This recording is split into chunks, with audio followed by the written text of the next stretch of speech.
All right, hey science classes. It is Wednesday, September 4th. So we're going to go ahead and get started. I do want to start off by commenting on the topic from the last few days. A lot of people were concerned because they didn't get a chance to finish their hut or did not get a chance to test their hut. They thought they were going to do poorly on the project. The point of it, which I did mention during yesterday's vlog, I realized first I didn't get a chance to see it. The point of it, it's that beginning of the year thinking like a scientist concept. When you're in 6th grade, we do that as, you have to like draw a picture of a scientist, kind of understand what they would look like, that kind of thing, and debate how that would come out. The classic example I think of is last year when I was talking with my 6th graders, we commented that a doctor would qualify as a scientist, and a lot of them had that concept that they have to wear a lab coat. When my daughter was born, we had 2 doctors that worked with us. Both were, women's health, birthing, that kind of thing. One of them was very much that stereotype. He always wore a shirt and tie and a lab coat, and he carried around his stethoscope in the lab coat.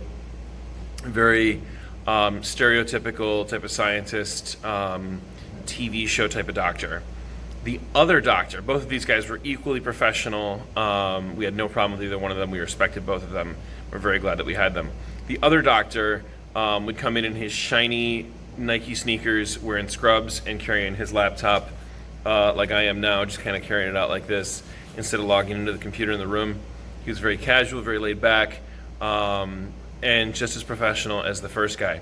So that is your 2 different kinds of scientists. For our project yesterday, we were looking at the science skills of working in a group and being able to understand criteria and constraints.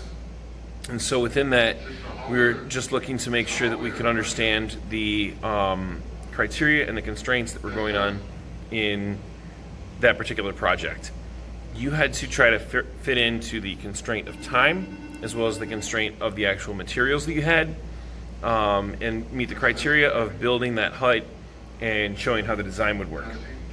Now, if you were not able to finish that, there was an alternative assignment posted, and it was posted right here on Google Classroom, the Build a Hut alternative. So you should have taken a look at that if you didn't get a chance to finish. And then that one had the instructions. Basically what you did was you answered the questions in red here at the bottom using the provided video. So that would have been the assignment that you would complete there. And then it's not different from the understanding that we had for the first part. It's just a different perspective on how to do it. Instead of working with a group, instead of having that aspect, you're thinking like a scientist, you're applying those science skills, and you're trying to get those things done properly. So no problems on those, just kind of that's what's going on. Sorry about the bells during this video. I'm recording this actually during school on Tuesday. So we're going to be moving on to the metric unit, and our objective on this, I'm going to work on getting objectives actually up on the board as well. So our objective on this, I can begin to understand the metric system and the conversions between units within. So just kind of a little background on that. The international system of units, SI, or the metric system, is used almost everywhere in the world. Today we're going to discuss how it's used and what units are for the different types of measurement. So that objective, hopefully you saw kind of come up right here as I was reading it, kind of using some of the editing skills that I have and sometimes go ahead and use. We're going to go ahead and use the same thing for our bell ringer. I want you to try to convert these measurements right here. Try to convert these measurements from what you have listed there to what the change in listing is. And then we're going to be moving on with a Why Metric Matters TED Talk. So that is going to be, we'll touch on the bell ringer, we'll move into the Why Metric Matters, and then we're going to continue with some notes and clarifications and eventually answer those, double check those bell ringer answers before we move on to the metric packet, which I had in hand and I set aside. It's a packet, it's got a bunch of metric stuff, and then your test is scheduled for Friday.